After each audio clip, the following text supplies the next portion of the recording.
رمضان المبارک کے بابرکت مہینے میں اللہ تبارک و تعالی روزانہ 10 لاکھ آدمیوں کی مغفرت کرتا ہے، یعنی جن کے لیے جہنم کا فیصلہ ہو چکا ہوتا ہے، اللہ تبارک و تعالی ان کو جہنم سے نکال کر جنت کے اندر داخل کرنے کا فیصلہ فرماتا ہے۔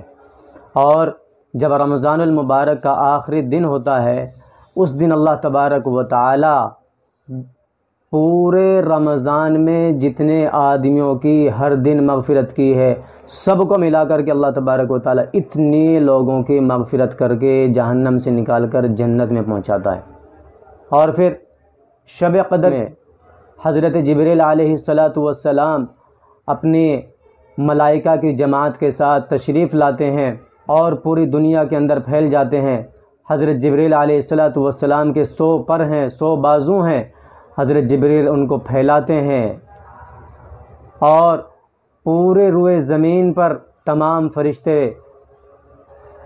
پھیل جاتے ہیں، اور جس کو بھی دعا میں، استغفار میں، تہجد میں، نماز میں، ذکر میں، تلاوت میں اللہ تبارک و تعالیٰ کے لیے جس کو بھی دیکھتے ہیں تو اللہ تبارک و تعالیٰ کی طرف سے ان کو باقاعدہ سلام کیا جاتا ہے، ان کے لیے دعا کرتے ہیں۔ پھر جب صبح کا وقت ہو جاتا ہے یا حتی مطلع الفجر، تو حضرت جبریل علیہ السلام سب سے کہتے ہیں کہ آؤ چلو کوچ کرو، تو فرشتے سوال کرتے ہیں کہ اللہ تبارک و تعالیٰ نے ان لوگوں کے ساتھ کیا معاملہ کیا؟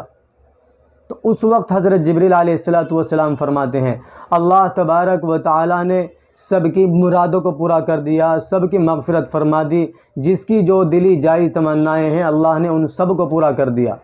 لیکن 4 آدمی ایسے ہیں کہ جن کو آج بھی اللہ تبارک و تعالیٰ نے معاف نہیں کیا۔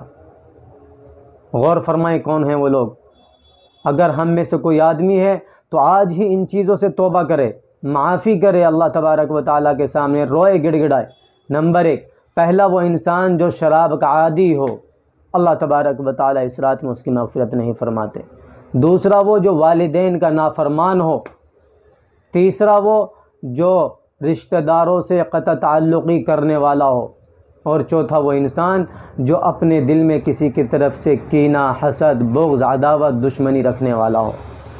یہ 4 انسان ایسے ہیں اللہ تبارک و تعالیٰ کی شب قدر میں بھی ان کی مغفرت نہیں فرماتے اور نہ ان کی کوئی دعا قبول کی جاتی ہے۔